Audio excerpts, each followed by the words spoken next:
Hi, everybody. Thanks for stopping by today. We'll be looking at an engineering challenge today. We're going to build something. And what we're going to build is a bridge made out of spaghetti. We like to call this the pasta problem. So let's take a look at what we'll be doing today. But safety first. Let's make sure that we're careful. We'll be using some hot glue guns. We don't want to burn ourselves. Hot glue is just as hot as the hot glue gun that it's coming out of. And so don't touch it.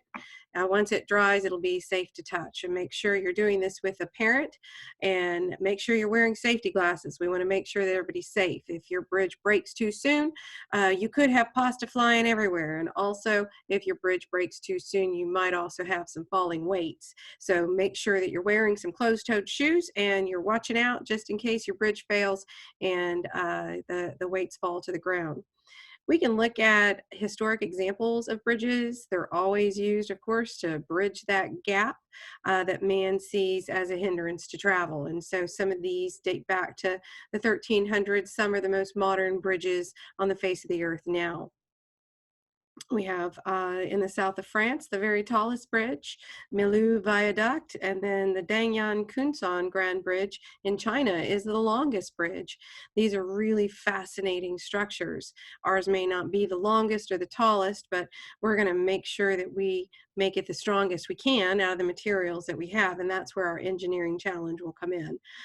Here's a little snippet. This is the Galloping Gertie Bridge, or the Tacoma Narrows Bridge. This is an example when bridges go bad, when engineering doesn't quite follow what the engineers had planned. And so this is a tremendous fail is what this is. But as with any failure, we can learn from it, and we can learn from those mistakes and build stronger bridges. But follow the YouTube link. It's a fascinating video about what happened in 1940 in Tacoma, Washington.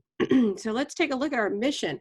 We're going to explore the field of engineering and follow the engineering design process by making bridges. And so we want to look at some of the ideas that have been used in years past. I want you to do some research. So get out there. Don't necessarily research how to build a pasta bridge.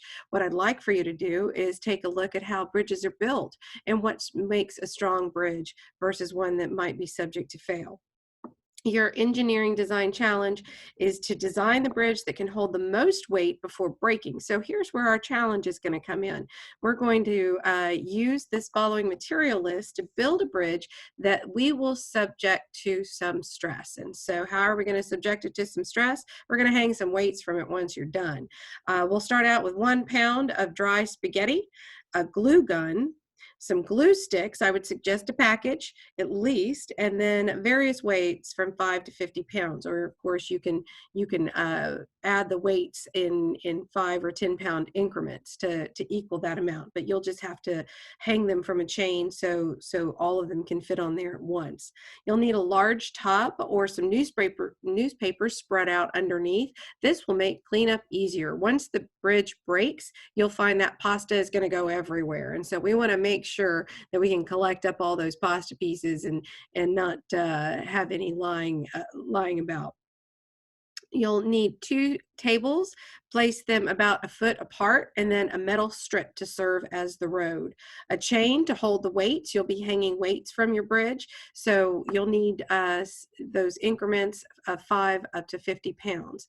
The last time that I did this challenge, our winner was about 31 pounds. So you might not make it to 50, but we sure are going to try. Now, the rules, the instructions: you can only use spaghetti and glue to construct your bridge. When the bridge is complete, test the strength by placing it so it spans across a gap of about 18 inches, so about 12 to 18 inches. It just needs to be suspended freely between the 2 tables. Put the metal strip on the bridge so it can be a road, and then apply the weights on a chain like you see in the picture that I've shown you here in this slide until the bridge breaks. You're going to want to videotape this, so get that set up before you start adding the weights to it. Once you've placed your weight there, the bridge has to stay upright or keep from breaking for at least 30 seconds, and the person that is able to put the most weight on their bridge will win this contest. So again, a tip: just for cleanup, to make it easier, put a tub underneath of your apparatus or place some newspapers underneath of it, and that will catch the falling debris. Make sure you write down the weight that you've placed on your bridge, it's going to be used in a calculation. So this is where the science comes in.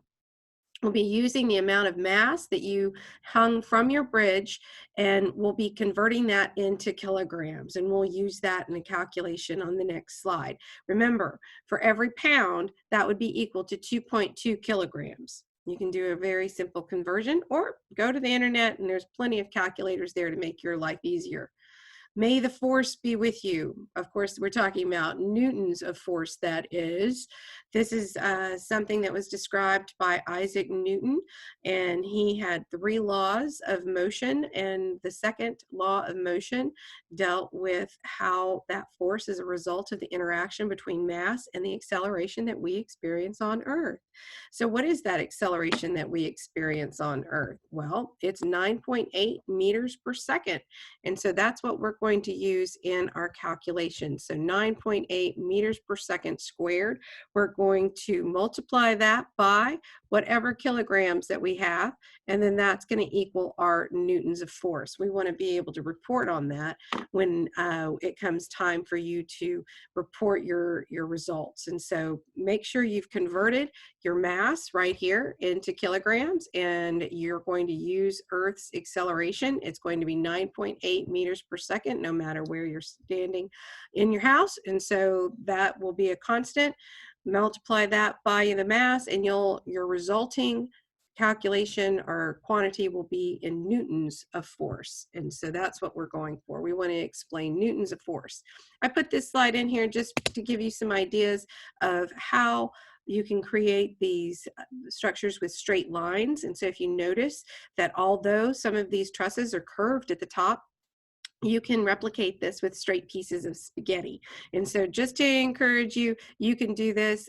There's all kinds of structures you can research on the internet. Hopefully you won't result in a fail. I wish you all good luck, and send us those videos of how you did. Y'all have a great day.